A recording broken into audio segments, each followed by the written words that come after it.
नमस्कार मंडळी, मी दीपाली स्वामी दीप किचन चॅनलमध्ये मी तुमचं सर्वांचं मनापासून स्वागत करते। मंडळी, आज मी सिंधी दाल पकवान करणार आहे। रेसिपी अगदी साधी सोपी आहे।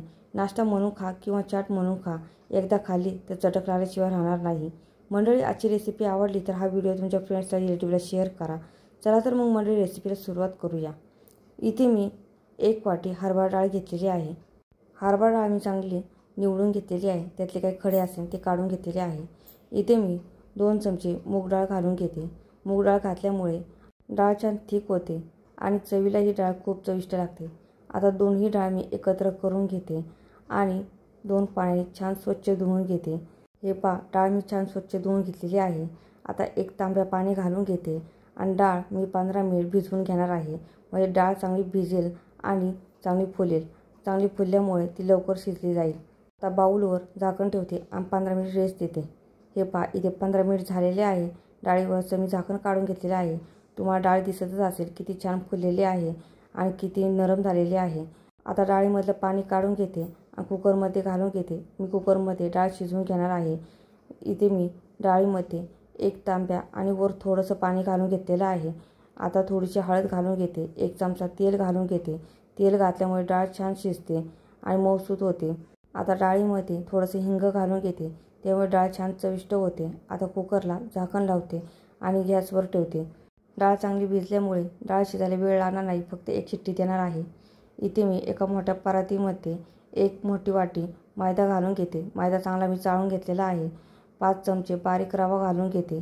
थोडासा ओवा हातावर क्रश करून घालते, त्यामुळे ओव्याचा वास छान येतो। अर्धा चमचा जिरे घालून घेते आणि अर्धा चमचा मीठ घालून घेते। आता सर्व साहित्य पिठामध्ये एकत्र करून घेते। हे पहा, सर्व साहित्य मी पिठामध्ये एकत्र करून घेतलेले आहे। आता तेलाचं मोहन घालते। इथे मी 2 चमचे तेल घालून घेत आहे। तेल मी कडक करून घेतलेले नाही, नॉर्मलच आपलं तेल आहे। आता सर्व तेल पिठाला चोळून घेते। पिठाची चांगली मूठ वळली पाहिजे, असं पिठाला तेल चोळून घ्यायचं आहे। हे पहा, संपूर्ण पिठाला मी तेल चांगलं चोळून घेतलेलं आहे आणि पिठाची मूठ बघा किती छान वळत आहे। याचा अर्थ पिठाला चांगलं तेलाचं मोहन बसलेलं आहे। आता थोडं थोडं पाणी घालून घेते आणि घट्टसर पिठाचा गोळा मळून घेते। पुरीला जसा आपण घट्टसर पिठाचा गोळा मळतो त्याप्रमाणे घट्टसर पिठाचा गोळा मळून घ्यायचा आहे। हे पहा, इथे माझा पिठाचा गोळा मळून झालेला आहे आणि किती घट्टसर मी ठेवलेला आहे तुम्हाला दिसतच असेल। आता एका बाउलमध्ये ट्रान्सफर करते आणि अर्धा तास रेस्ट देते। रेस्ट दिल्यामुळे रवा चांगला भिजेल आणि चांगला फुलेल। हे पहा, इथे मी कुकर खाली घेतलेला आहे आणि कुकरचं झाकणही काढून घेतलेलं आहे। डाळ तुम्हाला दाखवते, तुम्हाला दिसत असेल किती छान शिजलेली आहे। थोडीशी मॅशरने मॅश करून घेते। डाळ आपल्याला जास्त गाळ करून घ्यायचा नाही, थोडीशी अख्खी अख्खी दिसली पाहिजे अशी डाळ ठेवायची आहे। आता डाळीला फोडणी देऊन घेते। इथे मी कढई गरम करून घेतलेली आहे। आता कढईमध्ये 2 चमचे तेल घालून घेते आणि 2 चमचे साजूक तूप घालून घेते। तूप आणि तेल नॉर्मल गरम झालं की अर्धा चमचा जिरे घालून घेते। जिरे छान तडतडलं की थोडंसं हिंग घालून घेते। इथे मी 1.5 कांदा बारीक कापून घेतलेला तो मी घालून घेतलेला आहे। कांदा चांगला लाईटली ब्राऊन रंगावर येईपर्यंत परतून घ्यायचा आहे। हे पहा, कांद्याचा रंग छान चेंज झालेला आहे। इथे मी 4 ते 5 हिरव्या मिरच्या बारीक कापून घेतल्या त्या मी घालून घेतलेल्या आहे। तुम्हाला तिखट किती लागतं त्यानुसार मिरच्या घालू शकता। इथे मी 2 टोमॅटो बारीक कापलेले ते मी घालून घेते आणि छान तेलामध्ये परतून घेते। गॅसची आच मी मीडियम ठेवलेली आहे। इथे मी अर्धा चमच्यावर थोडंसं मीठ घालून घेते आणि टोमॅटो चांगला परतून घेते, त्यामुळे टोमॅटो लवकर परतला जाईल। आता झाकण ठेवते आणि 2 मिनिट वाफ काढते, म्हणजे टोमॅटो चांगला नरम होईल। हे पहा, इथे 2 मिनिट झालेले आहे आणि कढईवरचं झाकण काढून घेतलेलं आहे। आता सर्व साहित्य चमच्याने हलवून घेते आणि थोडासा चमच्याने टोमॅटो दाब देते, म्हणजे टोमॅटो चांगला गळला जाईल। हे पहा, इथे टोमॅटो चांगला गळलेला आहे। आता काही सुके मसाले घालून घेते। अर्धा चमचा लाल तिखट, अर्धा चमचा धने पावडर, अर्धा चमचा गरम मसाला, थोडीशी हळद आणि थोडीशी बारीक चिरलेली कोथिंबीर मी घालून घेतलेली आहे। मसाले तेलात घालताना गॅसची आच लो केली होती। सर्व मसाले मी तेलामध्ये परतून घेतलेले आहे। आता जी डाळ आपण शिजवून घेतलेली आहे ती मी कढईमध्ये घालून घेते आणि सर्व मसाल्यामध्ये चमच्याने एकत्र करून घेते। हे पहा, सर्व डाळ मी साहित्यामध्ये एकत्र करून घेतलेली आहे। डाळीमधलं थोडंसं पाणी मी बाजूला काढून ठेवलेलं आहे। 1 वाटी पाणी निघलेलं आहे। इथे मी 1 चमचा कसुरी मेथी घालून घेतलेली आहे। आता सर्व डाळीमध्ये कसुरी मेथी एकत्र करून घेते। थोडीशी काळी मिरी पावडर घालून घेते, त्यामुळे डाळीला छान चव येते। आता कढईवर झाकण ठेवते आणि 1 ते 2 उकळी काढून घेते।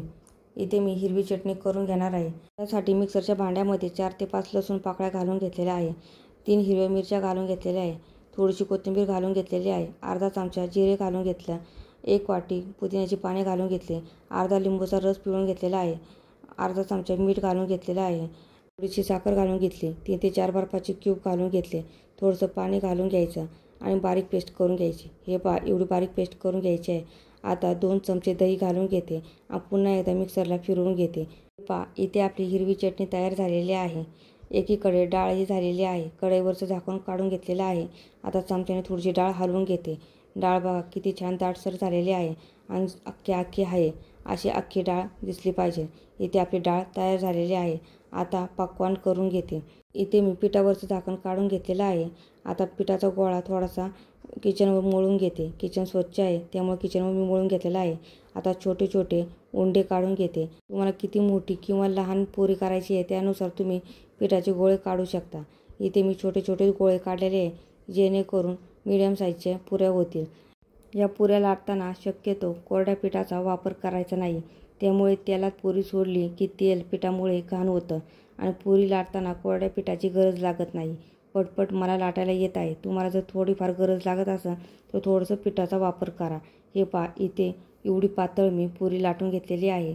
पुरी जेवढी पातळ लाटून घेता येईल तेवढी पातळ लाटून घ्यायची आहे। आता फोकच्या साहाय्याने थोड्याशा टोचाला मारून घेते, त्यामुळे पुरी तेलामध्ये फुगणार नाही। हे पहा, ह्या पद्धतीने अशा टोचा मारून घ्यायच्या आहे। इथे मी सर्व पुऱ्या अशाच पद्धतीने करून घेणार आहे। हे पहा, इथे माझ्या अर्ध्या पुऱ्या करून झालेल्या आहे आणि एका बाजूला तेलही मी गरम करायला ठेवलं होतं। तेल छान मिडियम आचेवर गरम करून घेतलेलं आहे। तेलामध्ये पुरी सोडली की गॅसची आच लो करायची आणि लो आचेवर पुरी छान मागून पुढून कडक होईपर्यंत तळून घ्यायची। पुरीवर थोडासा झाऱ्याने दाब द्यायचा, म्हणजे पुरी छान तळली जाते आणि चांगली कडक होते। हे पहा, तुम्हाला दिसत असेल पुऱ्या किती छान कडक झालेल्या आहे। अशा पद्धतीने पुऱ्या तळून घ्यायच्या आहे। ते माझ्या अर्ध्या पुऱ्या तळून झालेल्या आहे। आता बाकीच्या अर्ध्या पुऱ्या नंतर तळेल। आता गरमागरम डाळ आणि पकवान सर्व करते।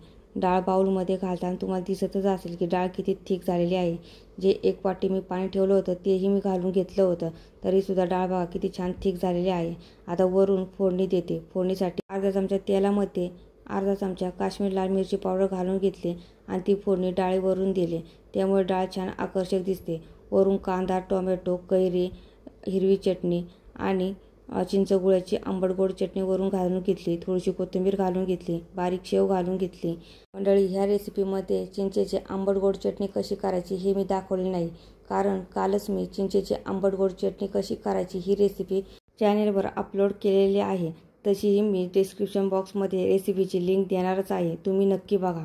मंडळी, आजची सिंधी दाल पकवानची रेसिपी कशी वाटली मला कमेंट करून सांगा। जर रेसिपी आवडली असेल तर चॅनेल लाईक करा, शेअर करा, सबस्क्राईब करा आणि हो, बेल आयकॉन प्रेस करायला विसरू नका, जेणेकरून माझ्या नवीन रेसिपीच्या व्हिडिओची नोटिफिकेशन तुम्हाला लगेच मिळेल। चला तर मग मंडळी, पुढच्या नवीन रेसिपीला आपण लवकरच भेटूया। तोपर्यंत छान छान खा आणि मस्त रहा।